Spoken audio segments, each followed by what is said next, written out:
Indonesia के बाली में आयोजित हो रहे G20 सम्मेलन में शिरकत करेंगे प्रधानमंत्री नरेंद्र मोदी। प्रधानमंत्री नरेंद्र मोदी ने G20 सम्मेलन में रवाना होने से पहले दिए अपने बयान में कहा कि भारतीय हितों के मद्देनजर G20 सम्मेलन काफ़ी महत्वपूर्ण रहेगा। इस मौके पर प्रधानमंत्री नरेंद्र मोदी G20 की अगले साल की मेजबानी भी स्वीकार करेंगे। साथ ही भारत की ओर से विदेशी राष्ट्राध्यक्षों को न्योता देंगे। प्रधानमंत्री नरेंद्र मोदी G20 शिखर सम्मेलन में हिस्सा लेने के लिए आज इंडोनेशिया के बाली रवाना हो गए। पीएम मोदी 14 से 16 नवंबर तक बाली में रहेंगे। G20 शिखर सम्मेलन 15-16 नवंबर को आयोजित हो रहा है। G20 शिखर सम्मेलन में शिरकत करने के लिए इंडोनेशिया के लिए रवानगी से पहले प्रधानमंत्री नरेंद्र मोदी ने बयान जारी कर कहा कि मैं 15 नवंबर को एक स्वागत समारोह में बाली में भारतीय समुदाय को संबोधित करने के लिए उत्सुक हूँ। पीएम मोदी ने कहा कि बाली शिखर सम्मेलन के दौरान मैं वैश्विक मुद्दों जैसे वैश्विक विकास, खाद्य और ऊर्जा सुरक्षा, पर्यावरण, स्वास्थ्य और डिजिटल परिवर्तन पर G20 नेताओं के साथ व्यापक चर्चा करूंगा। पीएम मोदी ने कहा कि इस सम्मेलन से इतर मैं अन्य देशों के नेताओं से मुलाकात करूंगा और उनके साथ भारत के द्विपक्षीय संबंधों की समीक्षा करूंगा। पीएम मोदी के मुताबिक हमारे देश के लिए महत्वपूर्ण है कि इंडोनेशिया के राष्ट्रपति जोको विडोडो बाली शिखर सम्मेलन के समापन समारोह में भारत को G20 की अध्यक्षता सौंपेंगे। भारत 1 दिसंबर से आधिकारिक तौर पर G20 की अध्यक्षता ग्रहण करेगा।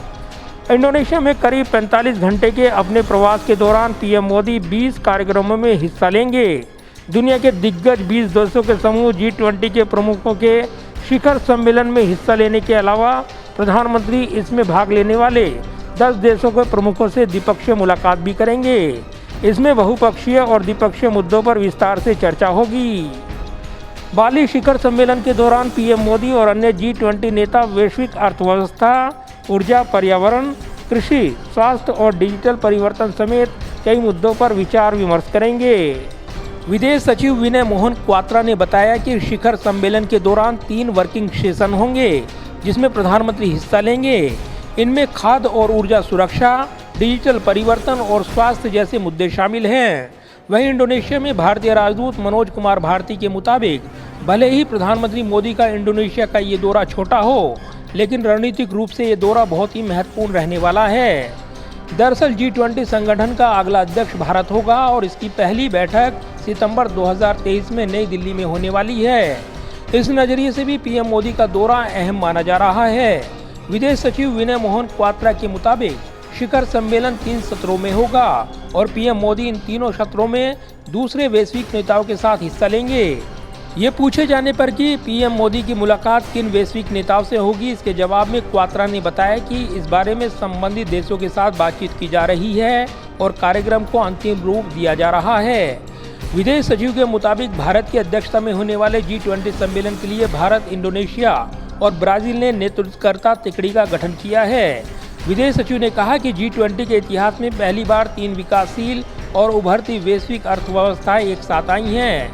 85% GDP G20 में वर्तमान वैश्विक आर्थिक सहयोग के लिहाज से G20 का महत्वपूर्ण स्थान है और अर्थव्यवस्था और विकास के बड़े अंतर्राष्ट्रीय मामलों को आकार और मजबूती देने में ये अहम भूमिका निभाता है। दुनिया की 85% GDP G20 के सदस्य देशों में है, जबकि दुनिया का 75% व्यापार और करीब 66% आबादी यहाँ रहती है। G20 सम्मेलन के दौरान प्रधानमंत्री नरेंद्र मोदी ब्रिटेन के प्रधानमंत्री ऋषि सुनक के साथ मुलाकात करेंगे। पिछले महीने ब्रिटेन के प्रधानमंत्री बनने के बाद ऋषि सुनक की मोदी के साथ पहली बैठक होगी। वहीं यूक्रेन के साथ युद्ध के चलते रूस के राष्ट्रपति पुतिन इस सम्मेलन में हिस्सा नहीं लेंगे। जाहिर है रूस यूक्रेन वार के बीच हो रहे G20 सम्मेलन पर पूरी दुनिया की निगाहें रहेंगी। प्रधानमंत्री नरेंद्र मोदी यहां विदेशी राष्ट्राध्यक्षों से द्विपक्षीय मुलाकात भी करेंगे। साथ ही भारतीय हितों के मद्देनजर इस प्लेटफॉर्म पर प्रधानमंत्री नरेंद्र मोदी कई महत्वपूर्ण कूटनीतिक वार्ताएं करेंगे। कैमरामैन विदर्भ के साथ प्रदीप कुमार, टोटल न्यूज़, दिल्ली।